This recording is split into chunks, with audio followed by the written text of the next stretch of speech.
What's up, guys? My name is Justin. Welcome back to the channel. Today we are back on Gran Turismo 4 for another car story, and we are today talking about a very special car to me, the Opel Speedster Turbo. So let's fire it up, let's do a launch, and then we will talk about it.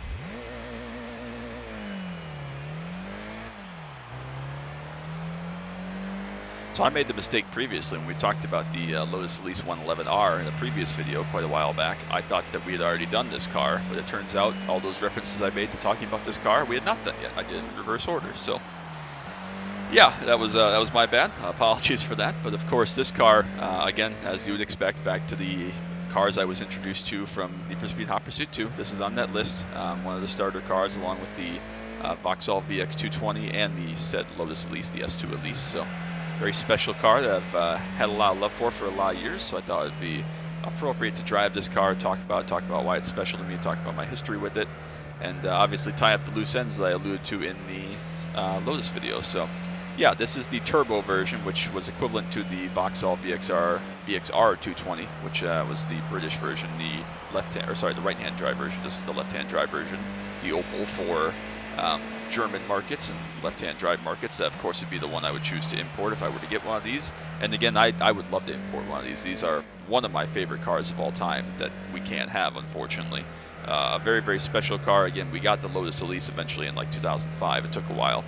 But this was kind of a similar car. Of course, the story goes that Lotus was trying to develop the S2 Elise to meet updated European regulations in 2000, and they did not have the money and the finances to do so and the ability to do so. So they talked to General Motors and said, hey, will you help us get some tooling together and put these cars together for an updated Lotus Elise? And General Motors said, absolutely, but we want our own version. And so we got the Vauxhall VX220 and this Opel Speedster. So a couple different versions of this car. It was made from like 2000 to 2004, somewhere in there. So not a short run, but also not an extremely long run. They're pretty rare, and of course they were never sold in VXR 220 or even VX220. They were never sold in Vauxhall or Opel versions in the United States. But that makes them all the more desirable. I would absolutely import one of these someday and have it, because I think that they are gorgeous. I think they're a little better looking than the S2 the S2 Lotus Elise. I think that they are just as cool, just as special, and obviously not something else that you're ever going to really see on the road. They're very, very unique, so I think that would be awesome. The downsides are they're pretty rare. I don't know if these are ever really preserved or anything in Germany, or if they get used a lot. They're just kind of normal sports cars, so I'm not sure how easy it would be to find a nice, clean one that's been taken care of and cared for properly. Obviously, they're very expensive to maintain just because of the lack of parts here for them in the United States. Everything was hand-built, handmade, very, very hard to come by some of these parts, I'm sure. They're very expensive to insure because, again, they're not American cars. I have to wait 25 years for the import rule, which are just about up for some of these now. Again, it'll be a couple more years before these turbos become available, but I'd imagine the turbos are even more difficult to find than the normal ones.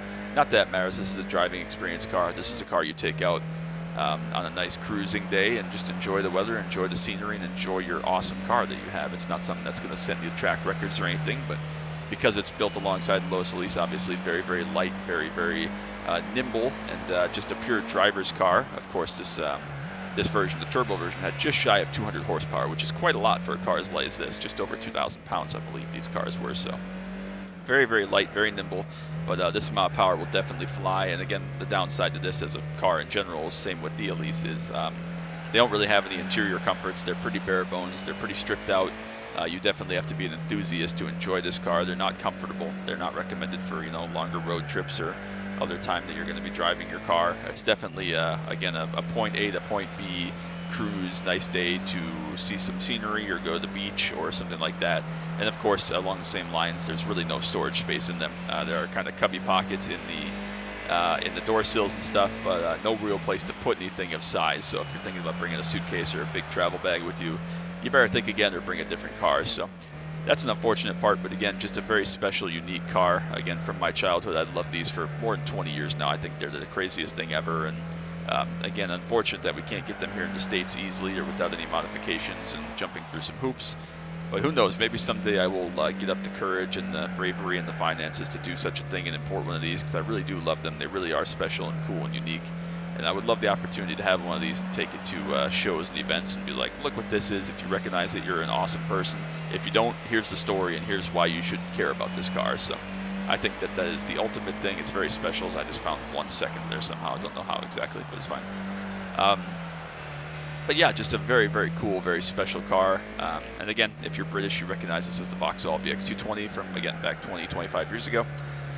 So let me know, those of you that live obviously in Europe and overseas, let me know if you've ever seen one of these in person. I assume that they're semi-common, or they were back in the day at least. Let me know if you've ever heard of one being preserved, and if they're even able to be found in decent condition. I would love to explore again someday, being able to import one of these. I don't care what the cost is. I don't care whatever. Obviously, I'd have to get a significant raise for that, but we'll deal with that when we get there. I think that would be an awesome piece to have as part of a collection. So let me know what you think. Let me know your history again. Let me know if you played with this car in other games. If you're a Need for Speed kid like me and you were introduced to this car with Brewhop Pursuit 2 or anything else. And let me know your thoughts about this versus the Elise of the same era, because some people prefer the Elise. Some people think it's obviously easier to get a hold of an Elise in the United States here from the S2 variety versus these. And let me know what you prefer, if you prefer neither, what you think about the looks, the powertrain, everything else. So I appreciate you all so very much. I hope you're still enjoying this. I think we have 3 more would be my plan. I think we have 3 more. I'm just trying to go through my head. I think there are 3 more Gran Turismo 4 car stories after this. So getting down to the end of it, getting down to the very nitty gritty. I have a very special one planned for the last one, so keep an eye out for that. Should be a lot of fun. Very excited for that. But I hope you enjoyed this one. I appreciate you all so very much. I hope you have a wonderful day, as we're going to just go a tiny bit faster there.